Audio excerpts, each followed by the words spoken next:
Totoro, porte-voix de la nouvelle génération.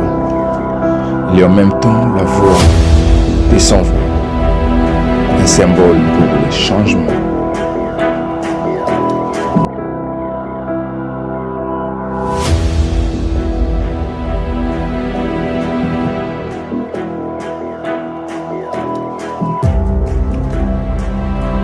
Oui, merci beaucoup. Ici, nous étions dans cette conférence de Congo D, qui apparemment soutient le pacte social.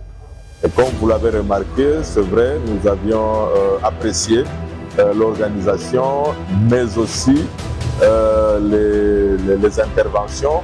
Et ça donne encore de l'espoir qu'au Congo, il y a quand même de l'intelligence. Mais nous continuons à fustiger cette manière de faire les choses où il y a certaines personnes qui se considèrent comme des élites et qui pensent qu'ils peuvent réfléchir pour les autres.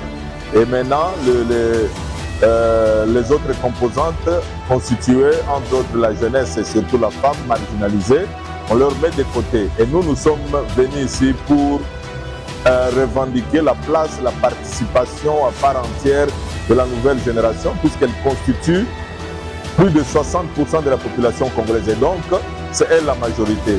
Il est important de comprendre que les problèmes que nous vivons aujourd'hui sont des conséquences des décisions de ces élites, de ces aînés qui aujourd'hui encore veulent réfléchir pour 2060 où ils ne seront plus là, c'est nous-mêmes qui serons là. Nous pensons qu'il faut que la jeunesse puisse prendre sa place, il faut qu'elle soit partie prenante, non seulement de réflexion, mais aussi de la mise en œuvre et de la gouvernance de notre pays à tous les niveaux.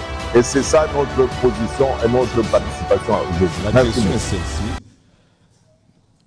Comment vous pensez trouver de solutions pour le pays si vous excluez et vous ne donnez pas de possibilités à la nouvelle génération qui est victime des élites?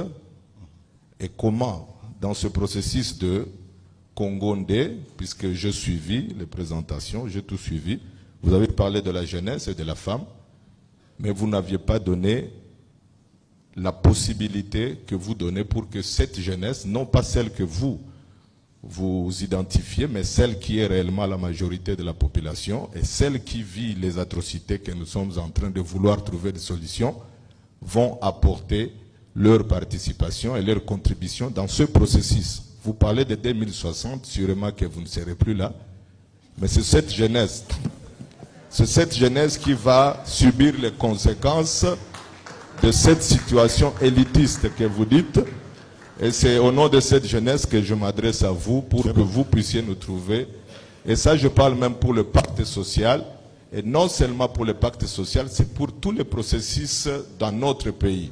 Là où les élites croient avoir la solution pour nous, sans pour autant nous associer, ni même nous donner la possibilité de nous exprimer. Merci. Merci de votre question.